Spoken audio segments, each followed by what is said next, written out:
Hi, I'm Alex. And I'm Amy. Our project is called Mind, Body, and Soul, the Nature of Well-Being, and this podcast is just one small piece of the overall project. We are making a documentary that follows our hike on the Continental Divide Trail that will explore how spending time in nature affects a person's mental, physical, and spiritual well-being. We are guinea pigs in a sense because we will be documenting our own experiences and recording changes that we find.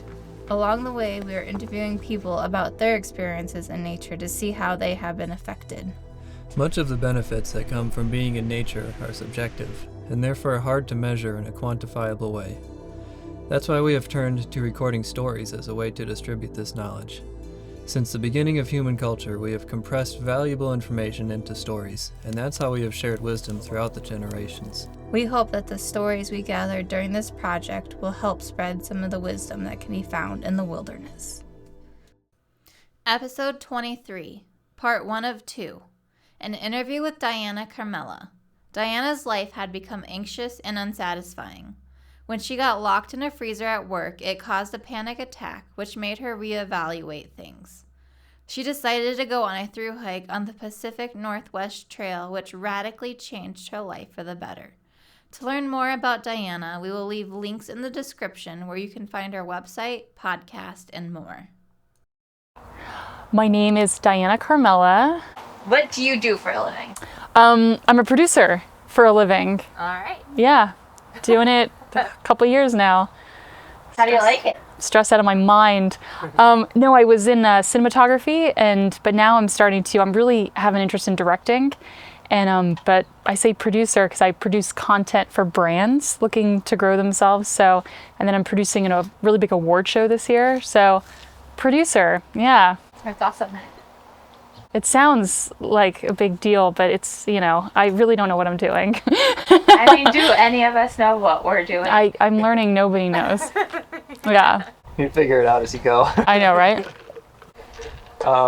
Could you talk about your YouTube channel a little bit and maybe what led you to start that?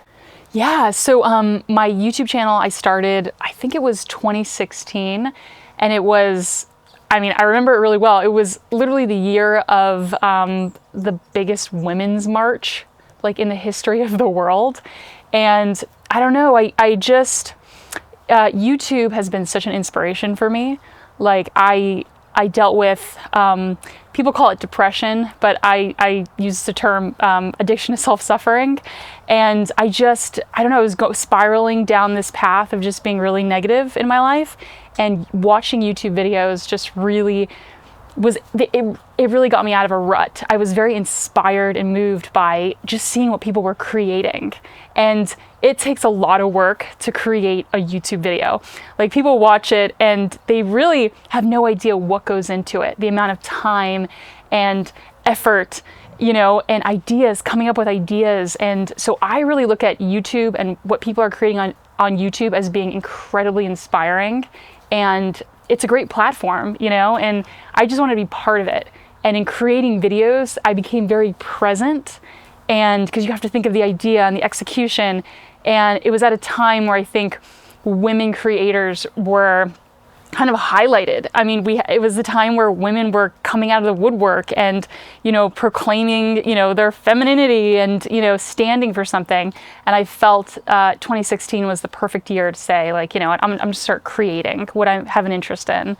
And so, yeah, it was exciting. I did, one of my first episodes, I did Alabama Hills. And I remember it was on the day of the biggest women's march, and I made a comment and I said, instead of hiking in the streets, we're hiking over boulders. And I got a lot of negative comments from a lot of men, which wasn't pleasant, but it meant something starting my channel in 2016. What is your channel called? It's just my name, Diana Carmella. Yeah, couldn't think of anything jazzy enough. Perfect, that works. Yeah. It's interesting that you found inspiration in positive things on YouTube, because you could just as easily go down a very negative path, I think. 100%. Oh, absolutely. And right now, currently, I have about 3 or 4 channels that I watch religiously when I'm feeling just not myself. And they're just, yeah, it just picks me up. I don't know. It just seeing these people work so hard to produce this content, and it's very inspiring to me. And I love the platform, and I'm excited what the future holds for YouTube.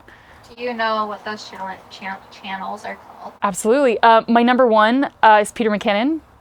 He's a cinematographer, photographer, and he literally started shooting in his living room, and now he has one of the biggest photography channels out there. But he's so personable, and I feel like I know the guy, even though I've never met him. I love, I think it's Sailing Uma, U-M-A, and it's these this young couple who bought a sailboat and renovated it. They bought it for like $3,000, and they're sailing the world in this sailboat. They were in the Bahamas, and now they're in the Arctic, or not the Arctic, they're in Norway.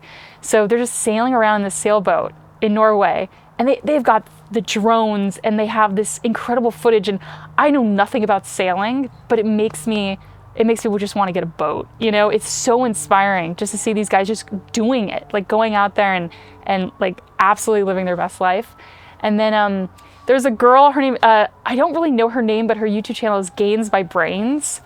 And young girl, I think from Amsterdam, who started this fitness channel. And I mean, yeah, she just, every time I watch her, I'm just like, I feel the need to like run or something, you know? Again, it's just motivation.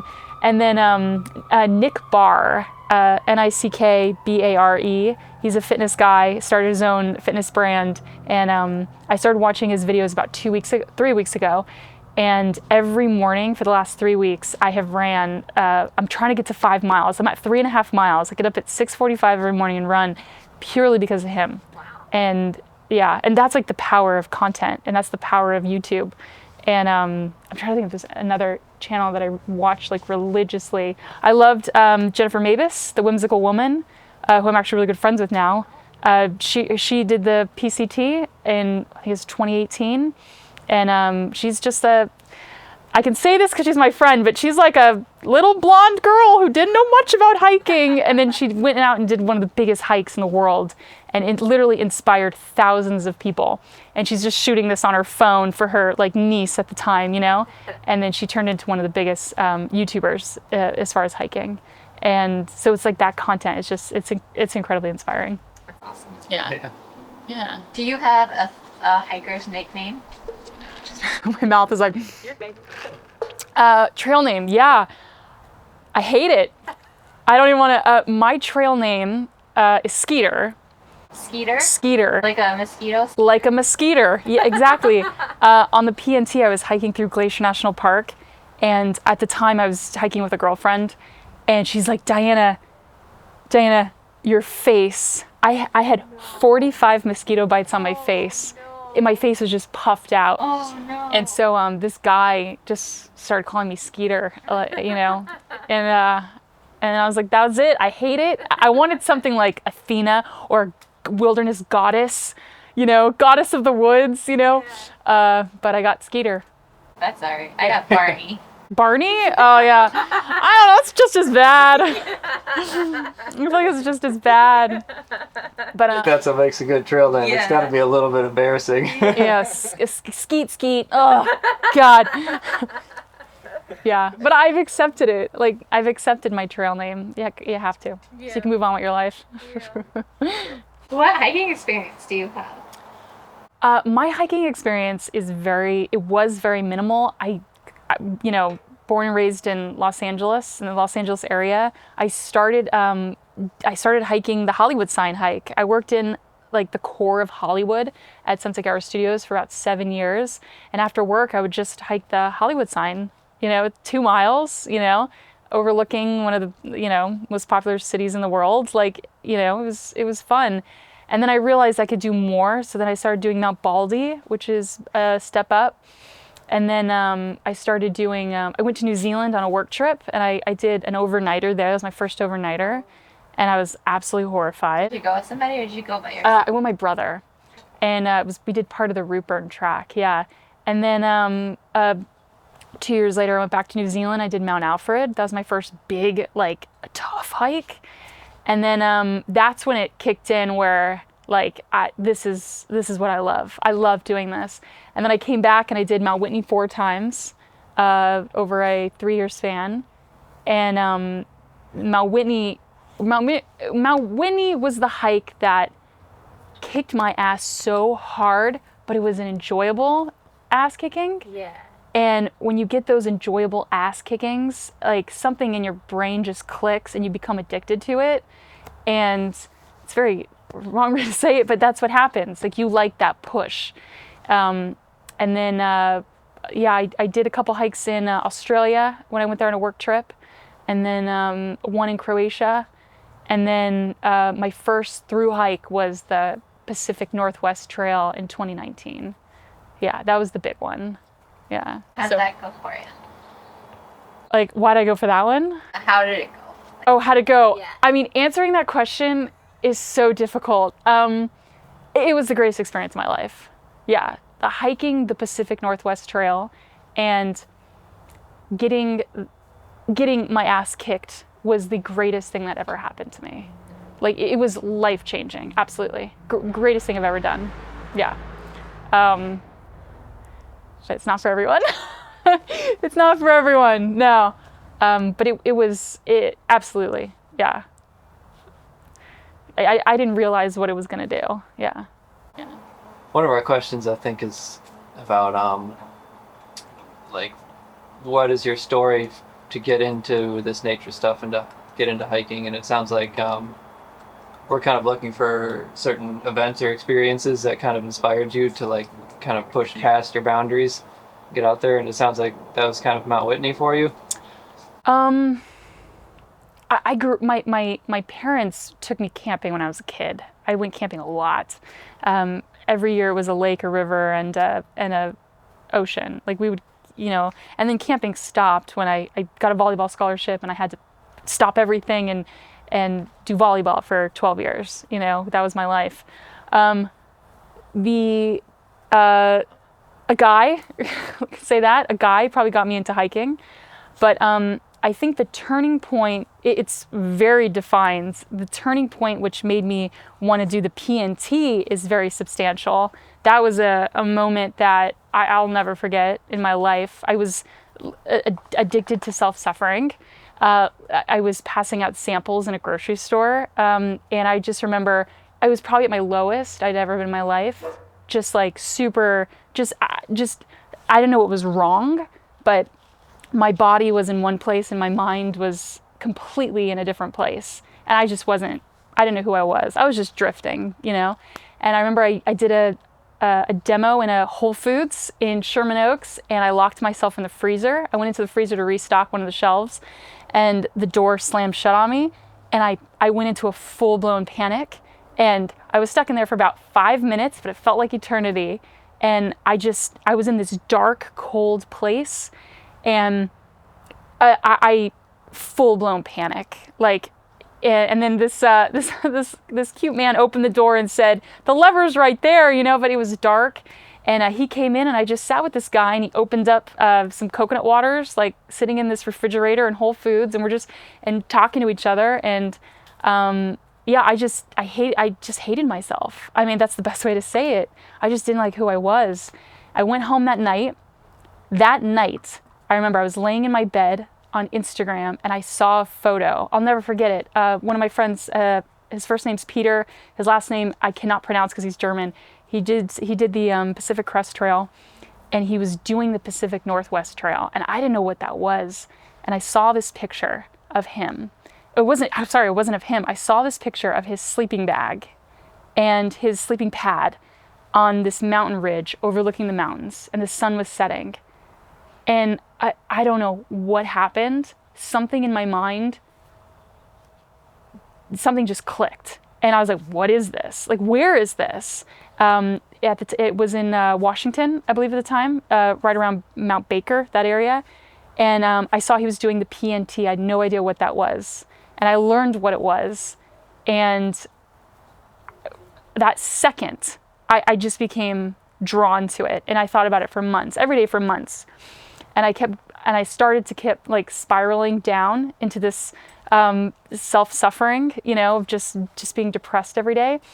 And I went up north to interview Jennifer Mavis, the girl my friend who did the Pacific Crest Trail. And then after I did that interview and I heard her talk about the Pacific Crest Trail, I left her house and I said, I'm gonna do the PNT. And then the next 6 months was being completely freaked out, but so excited. And that planning of it started to turn me into myself a little bit, you know, and I started to become excited. And but it was that moment of getting locked in the freezer and like shaking. I was so scared. That's really cool that dude just kind of like chilled with you. Chilled with me because he saw how panicked I was. I thought I was gonna die. I wasn't gonna die, but you know, he sat with me for a good 20 minutes. What a good human. He was a stock boy. Yeah. Yeah, and he just kind of, everything's okay, you know? But I think that was the lowest point. And then just taking a step back, because I'm writing a book about this, taking a step back, relating that moment of being locked in that freezer to making it to the ocean after hiking 3 months alone. And I start crying whenever I talk about this. Getting to the ocean and like the vastness of it and seeing the sunset and going from that freezer to doing one of the hardest things I've ever done in my life and getting to the end and seeing the open water, like that difference right there, that's life-changing. Like what happened in between that time, that's life-changing. And I wish people can understand that of if you are stuck, you do something that pushes yourself past your limits, past what you think you're capable of, and you will be okay. You know, as human beings, we are capable of so much more, and we will never fully realize it because we're scared. We're so scared, you know? But what happens when you become unscared and you just take that step of saying, I'm going to do it, you know? Of just deciding to do it, you know? And just seeing what happens to your life, you know? And I wish people who are fearful and people who are sad and depressed could understand that. Just pick something that'll challenge yourself, you know, and it'll save you. Like the PNT saved me, you know? I mean, that hike, I'm not the same person I was when I was stuck in the freezer. Have you ever heard of Spartan races? I have worked a few of them, yeah. I used to be like addicted to them. Oh, yeah. I think I had the same experience with Spartan races that you did with the PNT. Yeah. I was overweight and I was always interested in obstacle races, but I never thought that I could do that. Like I was fat and I couldn't do anything. Yeah. Like, I can't do that. Yeah. But my friends were into it and they always asked me to do it all the time and I'd always be like, no. No, yeah, they're tough. Yeah. And then eventually I said, fine, I'll do it. Because I'm a big believer in doing things that if you're afraid of it, you should probably do it. Because that's when you're going to grow. 100%. 100%. And I did it, and it was the Spartan Sprint, which is the sprint, which is the shortest amount of time, which is like 3 miles or something. Where was it? It was in Montana. Okay. Big Fork, Montana. Yeah. And I failed every single obstacle, but I did it. You did it. And I completed it. Yeah. And I wasn't the last person. Oh, thank God you weren't the last person. Nobody wants to be the last person. Oh, and that was one of my biggest fears. I was like, I can't do it, and I'm going to be the last person if I can do it. And I wasn't, and that gave me, like, that was a life-changing event for me. Like, I think it was the same kind of feeling that you got. The Spartan race can do that. I've never done it. I've worked them, though. I worked for GT's Kombucha. I don't know if you know the kombucha brand, but they would sponsor the Spartan races. So I'd be passing out drinks and watching these guys come in, and I was like, who's last? Who's the last person? And I went from failing every single obstacle to dominating every single Wow. obstacle. So I was addicted to them. Yeah. Oh, good for you. Yeah.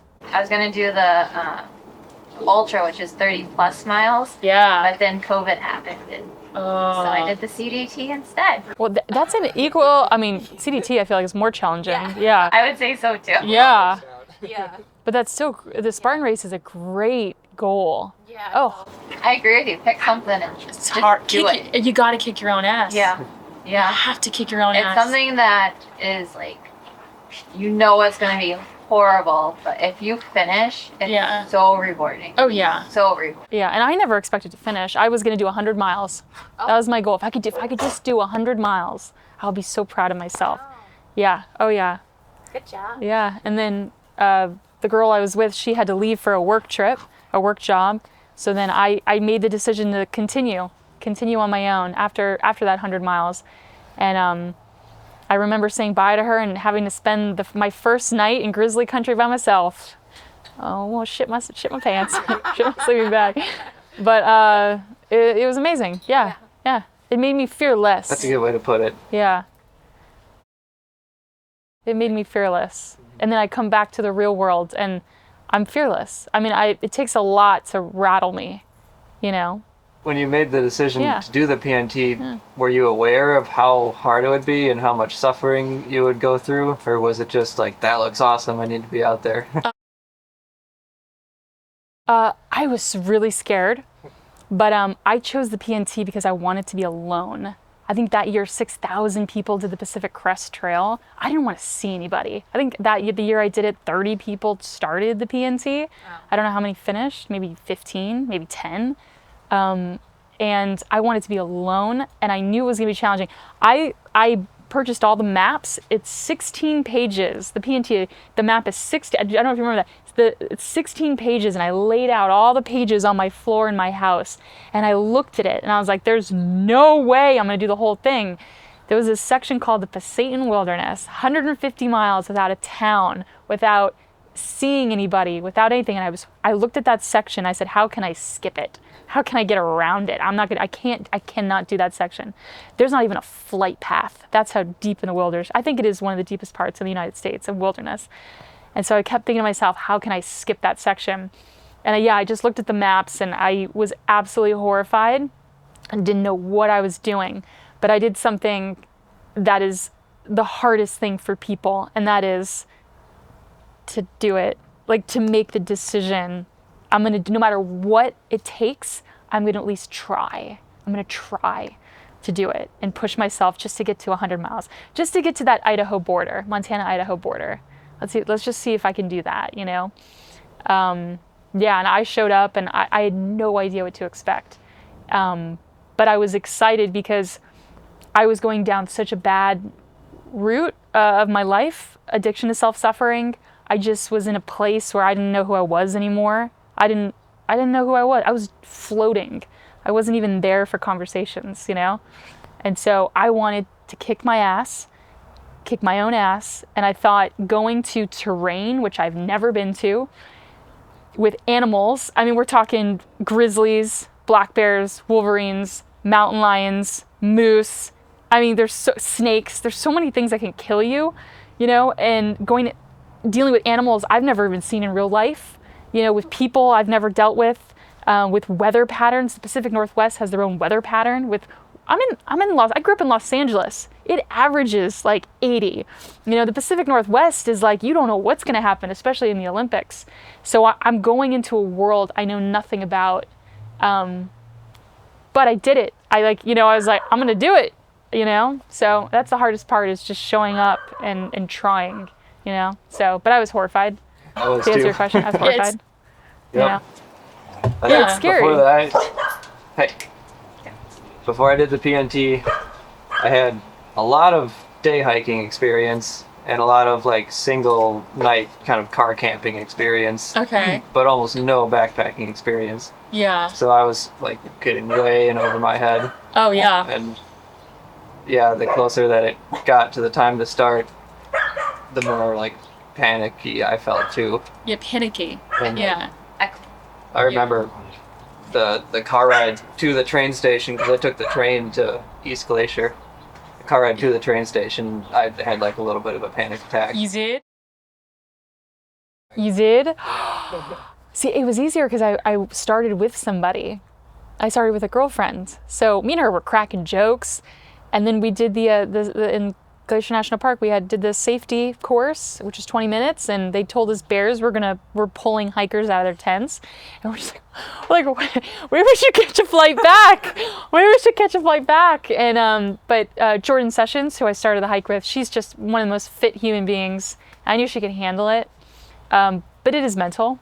A lot of it's mental, and you have to be aware.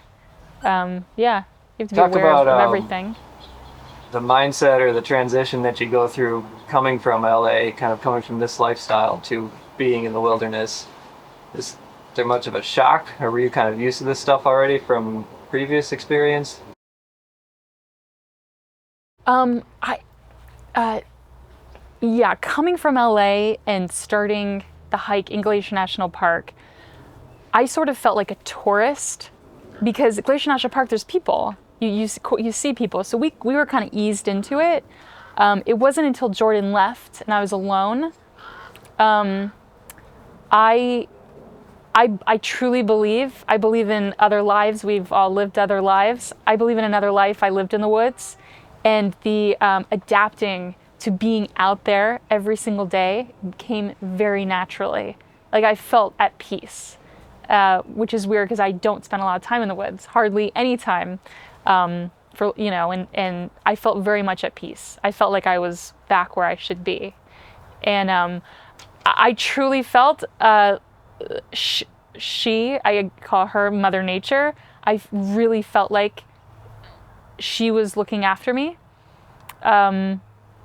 There were a couple things that happened that I can't even, somebody was looking after me. There's no way there's no way I could have gone through that, and come out without somebody looking after me. I didn't see any bears. I didn't see any wildlife. And I truly believe she was protecting me. And I almost had a relationship with her. I call her. And we would fight. It would be hailing out, and I'd be like, what the fuck? I'm Italian, so I'd be like, come on now, stronze, and I would be pissed. And then there were some times where sun came out where there shouldn't have been sun. And I was like, oh, thank you. We had a relationship, and I would talk to her, and we would, it became, she became just a part of who I was, It was very, and I even have a different relationship with the woods now, even in Los Angeles. I'm very much aware of trees and animals and birds. I'm very in tune with the living things around me than I was when I started that hike, 100%. Even if I see a palm tree, like in the cement in West Hollywood, I'm like, sorry, they did this to you, buddy, I have a different relationship with the outdoors and with her than I did starting. Yeah, absolutely. Are you and you cannot answer any of these questions. Oh, yeah. Are you religious at all? I grew up Catholic, went to a very strict Catholic junior high. I wouldn't consider myself religious. I definitely am more spiritual. I believe there is a higher power of angels. I mean, people use the term angels. But like I said, I would not have finished that hike if it were not for somebody watching me. Do you believe that it's God, or do you believe Mother? I think it's my relationship with her. Yeah, it's my relationship with her. And I do believe there is a God. I mean, the word God, there is a higher power. But yeah, I think my relationship, it is being present, and I had something happen that changed my entire perception of hiking. I fell in a ditch going through, right after Bonner's Ferry. There's a hard climb, and there were about 500 blowdowns. And this was about a month into the hike, and I took a step and I landed in a ditch, and I thought I broke both my legs. My legs were underneath my body, and I couldn't feel them at all. And I thought, I was like, I'm done. I have to call a helicopter. I just laid there for about 20 minutes. I just laid there thinking my legs were broke because they were completely numb. And I was completely dirty. I just was, I was at one of my lowest points on trail. And I said to myself, get up. You have to get up. Nobody's going to come for you. You have to get up. And then I was able to get up, and then I was telling myself, just take one step at a time, one step at a time. And then I was like, who am I talking to? Who am I saying this to?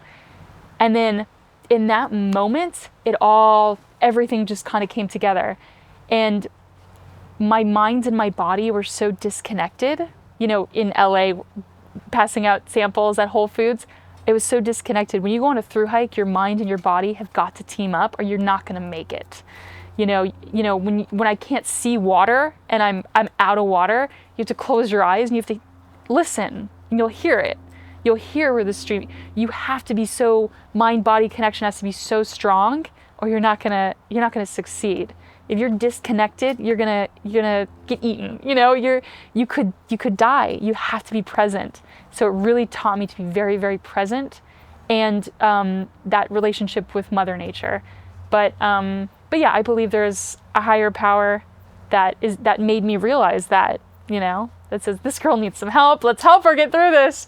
But definitely, there's people looking after me. Yeah.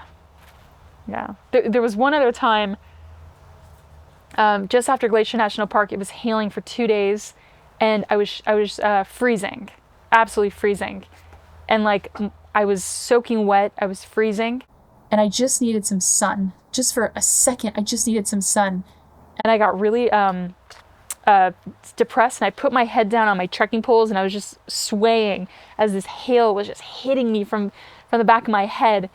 And I started to pray to her, like, I need help. I need help. Please help me. That's all I said. I said it out loud. Please, I need help. 60 seconds, less than that, 45 seconds later, the hail stopped.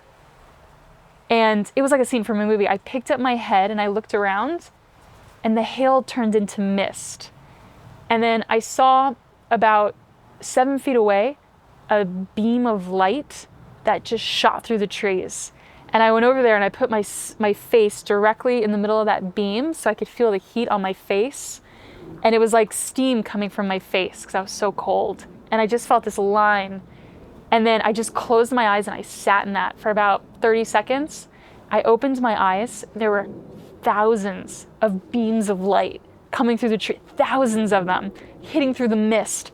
And you know, and I looked, it was like being in a wonderland of light. It was like a light show of sunlight. And all of this happened within probably 90 seconds. You know, it's like she like listened, you know, it's like, she listened. I needed help. Yeah. And stuff like that happened along the way that I don't know. I can't do. Yeah. Any other things like that come to mind? There was one, it was right around Northport, right when I got to right before Northport. I just got done with the Lion's Head bushwhack. So it's a long stretch without a trail. You kind of have to, it's hell, bushwhacking for about 6 miles. And I got to a road and my knees were so swollen, like so swollen. And I couldn't hike anymore. I couldn't pitch my tent anywhere because it was all private property. And I just remember I sat on the side of the road for about 15 minutes and I tried to figure out what to do. And I said, well, let me just try to hike a little bit more. Hiked about another half a mile and I was done. My knees were so swollen, I couldn't do anymore. So I was just gonna sleep on the side of the road. That was my only option. I just sat down and I started just to talk to myself, talk it through. Like, all right, no cars, like it's getting dark. No cell reception. I have my Garmin. I mean, I could call for help, you know, I didn't want to do that, and I look up and there's this little wooden sign, and it said Airbnb, but it was closed. And I said, this is my only hope. You know, right where I sat down, there was a little wooden sign. You couldn't have read it unless you were really close to it. And it was kind of falling off. And I went down to this house, and eclectic house. It looked like a movie set, a barn, but it was like different pieces. It was stunning. And I knocked on the door, and this little old woman named Joanne answered the door. And she's like, can I help you? And I said, I'm so sorry. I just need somewhere to pitch my tent tonight. I'm doing this trail. And she was hesitant at first. And I said, I need some help tonight. I will pitch my tent at the edge of your property. You will not know I'm here. And she's like, well, come in for a second. And I sat there and we talked for 6 hours. She brought me like a pot of hot water so I could soak my feet. And we talked for 6 hours. She was a writer. Her husband was a famous architect. And she just had heart surgery. And so she couldn't walk and she couldn't do much. And we talked, 6 hours. And I went back to my tent just to eat my ramen noodles. And she's like, Diana! And I come join us for dinner. And I sat around this little table with like a black and white movie was playing. And I would say they were in their late 80s.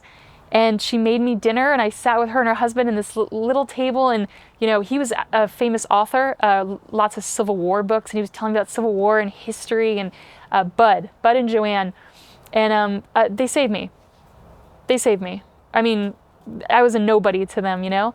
The next morning, she started crying when, you know, saying bye. And she's like, I want to walk with you a little bit. I'm like, all right, Joanne, you just had heart surgery, but all right, let's go. And I was inspired by her. She was inspired by me. She walked on the road with me. It was the first time she actually walked in a year after her heart surgery. And we walked for about a quarter of a mile. And she put her sunglasses on. And I said, Joanne, why are you putting your sunglasses on? And I just see tears rolling down her eyes. And she hugged me. And I hugged her. And I was like, every time I talk about this, I start crying. And I was like, you saved me. And then she's like, no. She's like, you saved me. And I was like, I don't know, Joanne. And then she just like, I said, I'm never going to forget you. And she's like, Diana, I know you won't. And I was like, okay, bye, Joanne. And I said bye to her. So I'm never going to see this woman again. I'm never going to see this woman again. I started crying when I talk about it. I'm never going to see this woman again. She just walks away, and I watch her waddle away. And it's in one of my YouTube videos. I see her waddle away, and she turns around from a distance. I just wanted to watch her walk away. And she waves, and I was like, you know, and then turns around and waddles away. It's like, that was a freaking angel. Like, she saved me. I would have slept on the road, in the middle of the road, somewhere on the road, you know, like, she saved me. And I sent her a package for Christmas, and it came back and it said that address doesn't exist. And it was a weird thing in town at Northport. Nobody knew who she was. Like, it's almost like she didn't exist. And to this day, I can't get a hold of her. I can't do anything. It's like, I don't even know if she exists, you know? It's like weird. It's like so weird. I mean, she does exist because she helped me. But yeah, she saved my life. I mean, yeah. But that's what hiking is. It's like, it makes you so vulnerable, you have to ask for help, you know? And it's good to ask for help. You need to be able to ask for help, because so many people in this world need help and they're scared to ask for help.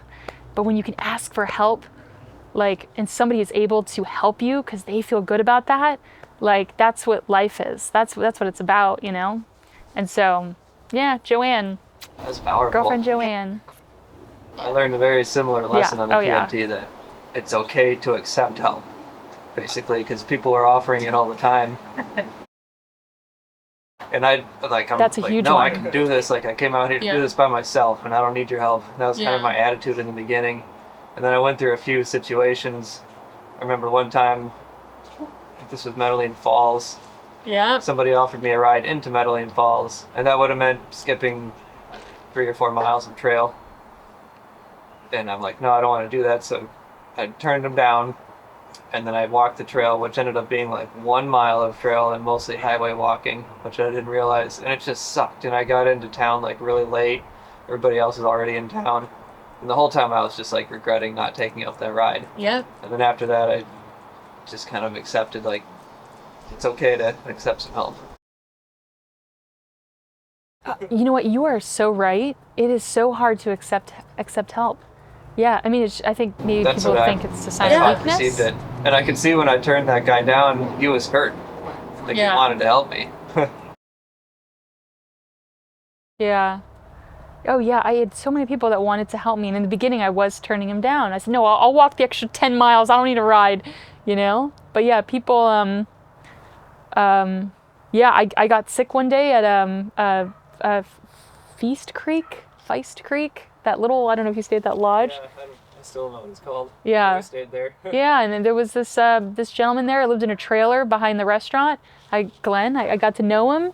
I needed a ride into town. Nobody would take me, so he took me, and I bought him lunch, and he just started opening up about his life and his difficulties in his life. And I almost felt like I was an angel to some people, because I listened. You know, no woman will sit there and hear this guy talk about his problems in his life, but I was curious. You know, I wanted to hear him. I'm interested. And we went out for Mexican food and talked for an hour, and he had it rough, really rough. And I pitched my tent in front of his trailer, and we listened to Bob Dylan for like 2 hours and like just drank. And I gave him my little portable speaker because he had this little junky thing. I said, you need this more than I do. And he called me girl, and he I stayed there for about 2 days. On the last day, he gave me some coins. He got up at 3 a.m.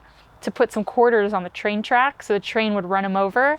And because I was talking about how I would love to do that, but I don't want to get up that early. He got up at 3 a.m. and he gave me some coins. I still have them. I'm gonna make a necklace out of them. And he gave me, I wanted you to not forget me, you know? And I'm like, oh my God, I'm not gonna forget you. You had some wild stories. But he offered to help me, and I accepted. And, you know, people wouldn't give him the time of day, you know? Old guy lives in a trailer, you know, but I had nothing to lose. Like, and I love stories, you know? Doing the Pacific Northwest Trail, I learned I'm a story. I love stories. I love hearing people talk about their lives and their stories, and, you know, that human connection. And I love telling stories. And I'm just like became a story hoe. The other, just with people, the other one that really hit me was I had finished the PNT. I got to the end. That I wrote a goodbye letter to the trail. I don't know if you watched that video. It's people like that one. I wrote a goodbye letter to the trail, telling the trail what it meant to me, and then I turned it into a video. But the day I stepped off of the PNT, had to hike 3 miles to get to a road to hitchhike to a town. Just hiked for almost 3 months. I was done. I didn't have cell reception. I couldn't talk to anybody, and I was just at peace. I was a different person. I was a new person. I was the person I always wanted to be, you know? And put my thumb out. People were just ignoring me for 45 minutes. This young couple stops. I get in the car, and they look at me. They're like, man, you've been through the ringer. You know, I was sick. I didn't eat for 2 days. I was sick, you know? And the last couple days were really challenging. And they asked me, they turn around, they're like, where are you coming from? And usually when someone says, where are you coming from? You tell them where you were the night before. Oh, I stayed at this camp. I stayed at this camp. I sat in the car. I said, I'm coming from Glacier National Park. I just did the Pacific Northwest Trail. And they both, I remember he stopped the car and they both look at me and they're like, what? They're like, I just hiked 1,200 miles. And they're like, we need to buy you dinner. I'm like, that would be awesome actually, because I'm starving. But I was the first time I said, I'm coming from Glacier National Park. I've been hiking for almost 3 months, and it was just like, it was like that. And again, amazing people who took me out to dinner, and we had pizza and just talked about the trail. And I couldn't text my mom. I couldn't text anybody because I didn't have reception in Forks, and the worst town ever. And but yeah, I mean, I'll never forget those people. And those are like 3 people out of like 50, maybe even 100, you know, that I met on this trail. Like, yeah. It's just that human connection is huge. Yeah. I like that idea about an angel kind of coming into your journey. Yeah. Is that something we're going to talk about? I think Cheshire Cat was one of them. Yeah. Yeah, the first section on the CDT was from the Mexican border to Lordsburg in New Mexico. Yeah. And I've done hikes. I've hiked a lot. I'm a hunter. I live in the woods. Oh, wow. Yeah. And we got dropped off at like 5 o'clock on our starting day. So we did like 3 miles and stopped and started again the next day. And I produced a really, really terrible pain in my foot. Oh, shoot. Horrible pain. I've never had this pain in my foot before. And like I was limping, and I was just like, I don't fucking know if I can do this. Like, I don't know. And I kept pushing because there's nothing you can do until you get into town. Like, there's just nothing out there. There's nobody out there to come pick you up, and there's no cell reception or anything. So I just had to keep going, and we did 80 miles. But I think the second day my pain started, this dog in the middle of nowhere, this black dog just appeared and then disappeared. Saw him and for like 1 second. Yeah. And there's nothing out there, nothing. And oh my God. Like, what is going on here? Yeah. And then we just keep going because, I mean, you can't investigate that. You got to keep going. You got to get your miles in. And the next day, this guy is coming at us, and he yells at us. He's like, Canada's that way, right? And he's going to the Mexican border. We're like, no.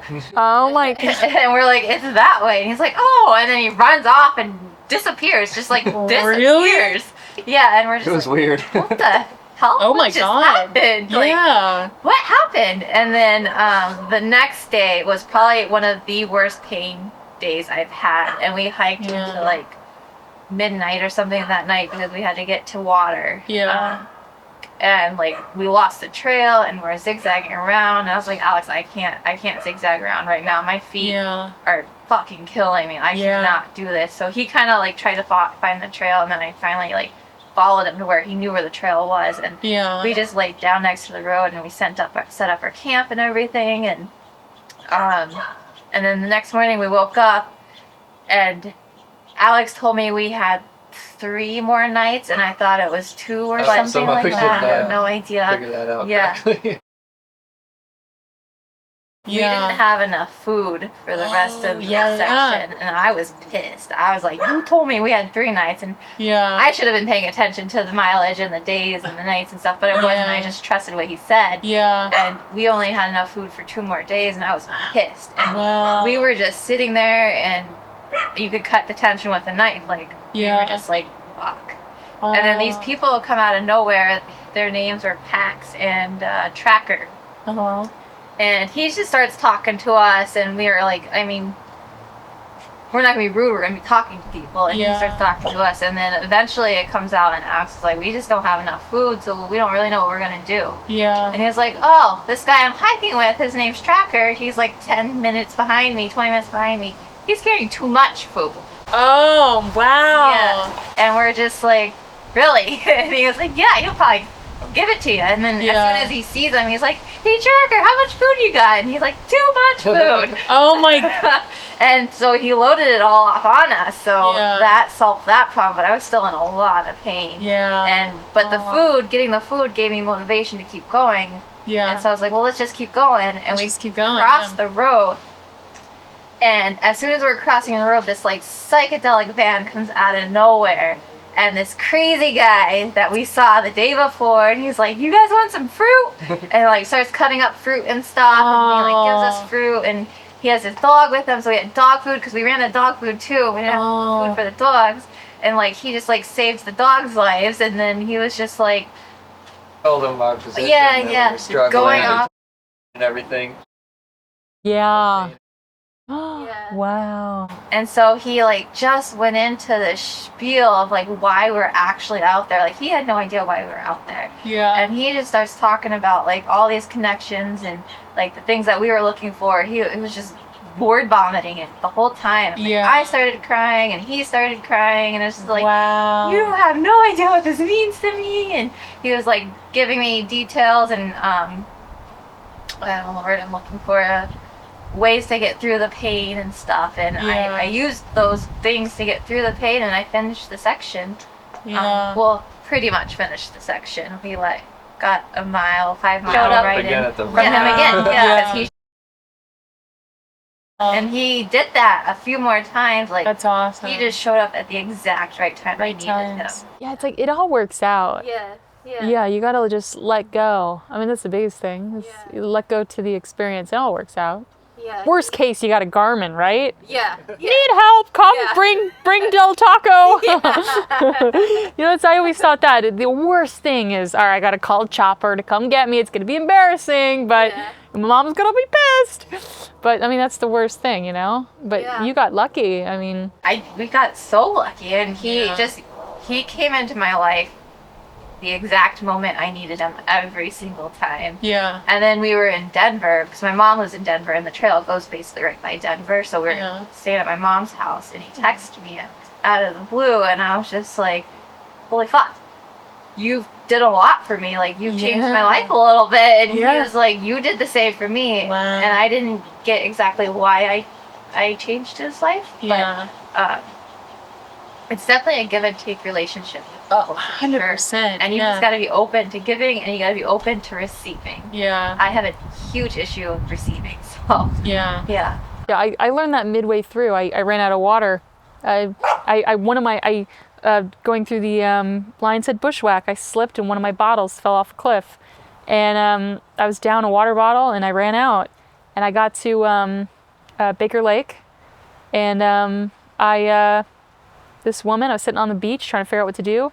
This young girl pulls up just with her dog. And I asked her, I said, do you have any water? I'm doing this hike. And she's like, come with me. She opens up her car and she's got all this water. And I'm like, oh, the one car this lady's got, and she just did a Costco run, Yeah.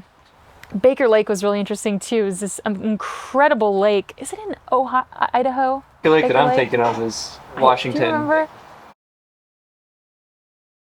I'm pretty sure this one was in Idaho, because it was right before. But Okay. Baker Lake, wait, no. Baker yes, Lake you're is- right. Upper Priest Lake. That's the one. I got to Upper Priest Lake, and I'm on this beach by myself, and these 3 old guys come up in their little paddle boat thing with it's got a motor, but they're paddling, and it's just this weird little fishing boat. And I was like, oh, please don't spend the night. Please don't spend the night. I just wanted the beach to myself. And these 3 guys get out, and they ended up being the coolest guys, fathers on the all men's trip. They're probably in their 60s. And we just drank beer, and they're like, you want a cookie? We got some cookies. And I was like, I love cookies. And I'm eating these cookies, and I was like, these cookies taste weird. And they're pot cookies. So I'm stoned with these guys. And they're like, we're all going to go fishing. So we get in this little fishing boat, and we're out on Upper Priest Lake, and they're just throwing it. This guy's falling over. And we're just stoned, with these 3 dads. And he's fishing for 45 minutes. And I was like, get a fish, Will, get a fish. And he forgot to put bait on his hook. 45 minutes, he's just throwing a hook out there. And then we get to the shore, and there's no cell reception. And one of the gentlemen says, my daughter is going into labor today. And he goes, I'm nervous as heck, and I have no way of communicating. And I was like, I've got a satellite. So we texted his wife on my satellite. And 30 minutes later, I got a text saying, you're a grandfather. And so I was able to give him the news. Hey, I just want you to know, your grandfather. And just like we had a fire going, just celebrating on the shores of this little lake, me and these 3 guys. And they ended up being the coolest men, such great stories. And when I finished the hike, I ended up staying with Will at his house for a night, him and his wife. And but yeah, it was exciting. I mean, I don't know these guys, but I was able to tell him, like, your grandfather, your daughter just gave birth 15 minutes ago. And it's incredible. It's just, those guys were so cool too. They're in one of my videos, but yeah, it's just the coolest people. Yeah, definitely. Yeah. That's definitely what has helped me to be able to be open to trusting people again. Yeah. And as a woman who did this alone, even with Alex, it's I knew I had to trust, but I still also had some barriers, obviously, especially when hitching. Mm-hmm. There was the scariest moment on the trail was I hitched a ride with this guy, and I can assess whether I feel comfortable within 10 seconds, and I felt good. And he asked if we could just make a quick stop. I usually say no, but I felt good with him. I was like, okay. And it was by Ross Lake. And we went about 2 miles down a dirt trail, and I was so nervous. My heart was pounding. And I said to myself, if something happens, I believe I can go Kill Bill on his ass. Like, I believe I could just I had it all planned out. I'm going to take my knife out. I'm going to stab his hands on the steering wheel. I'm going to bear spray him. And I'm a sprinter. I'm a runner. I could run. And we pulled up to a house, and another gentleman came out. It was a really little tiny house, and I was very nervous. Suddenly there were 3 men, and I'm just in this truck by myself. And I said, I messed up. I fucked up. I shouldn't have taken this ride. I messed up. So now let's go into survival mode. What are the steps that I have to ensure that I'm okay? And I was scared for about 4 minutes. I put my sneakers on just in case I had to run, And then this little old lady comes around, and she waves to me, and I was like, old lady means everything's okay. Old lady means everything's okay. And his name was Jason. He was telling the truth. He just needed to get her to sign a document, and he comes back in the truck. I never told him how nervous I was that I was going to die that day. He just had foot surgery, and he wanted to walk with me for about a mile. And we ended up just becoming great friends. He's in a band, and I tried to go see his band play, but But yeah, you have to be on guard and you have to trust people. It is a lot about trust. Doing a hike like this, if you've got to put your guard down a little bit, you know, to let some people in that you normally would not let in. I'm lucky everything worked out. My mother was absolutely horrified the entire time. But yeah, it's a lot of trust. You have to learn how to trust yourself and other people very quickly. Yeah, very quickly. Yeah. Jason. We're friends. Yeah. He ended up being the coolest guy. But for 4 minutes, I thought, okay, I'm gonna have to fight. You know, I don't know how to fight, but I'm gonna fight. Did you have any bad encounters with people? Or celebrities? Encounters. Let me just think really fast. I want to be careful to keep it realistic, at least. Like, yeah. Of course, a lot of good stuff happens, but some bad stuff happens.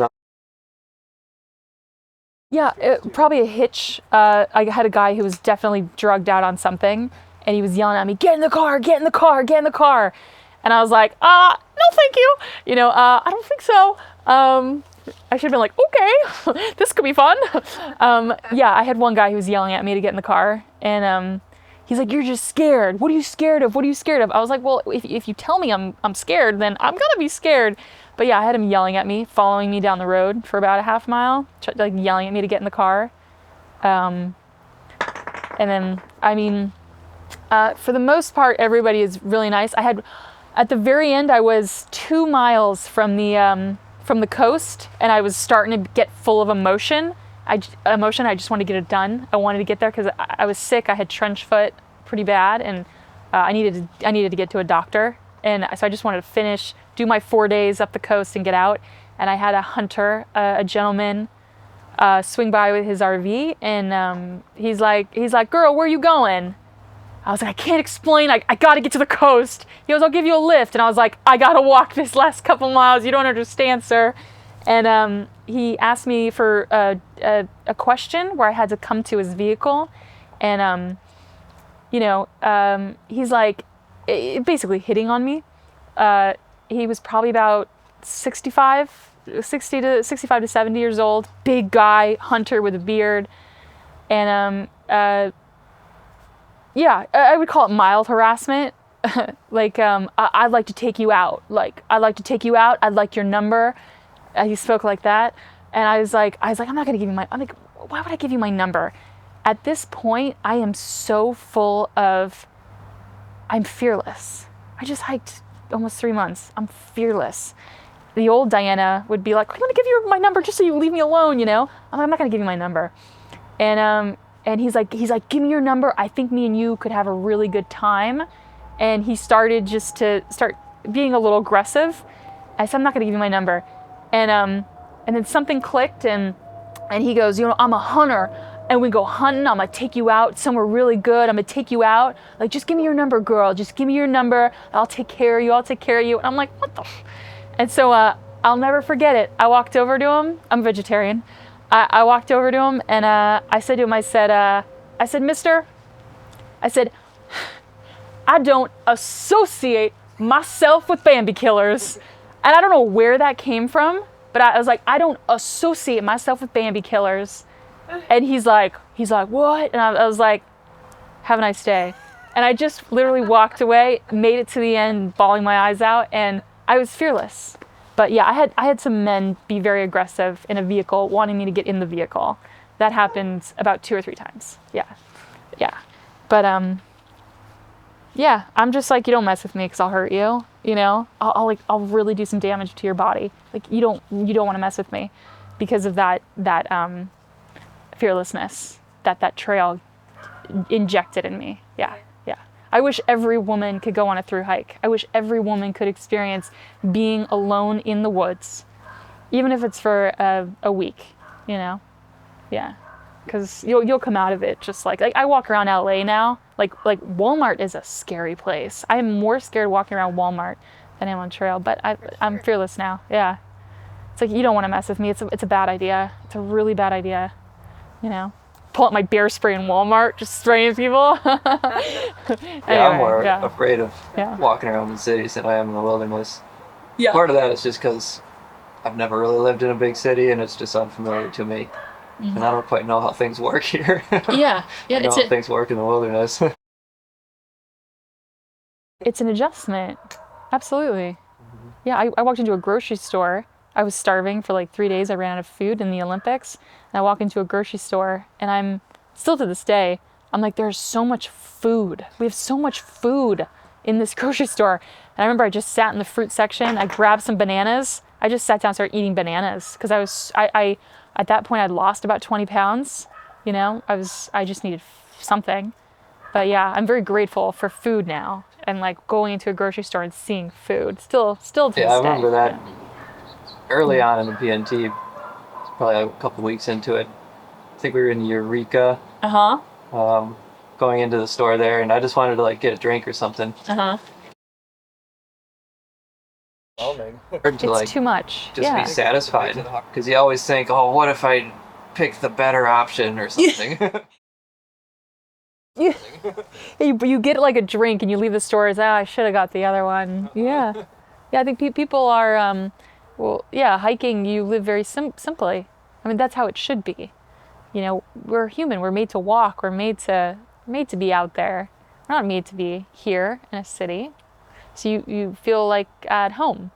I feel at home more out there than I do in my actual house. You know? Yeah. That's a wrap of part 1 of our conversation with Diana Carmella. There was so much to uncover, we knew we couldn't fit it all into one episode.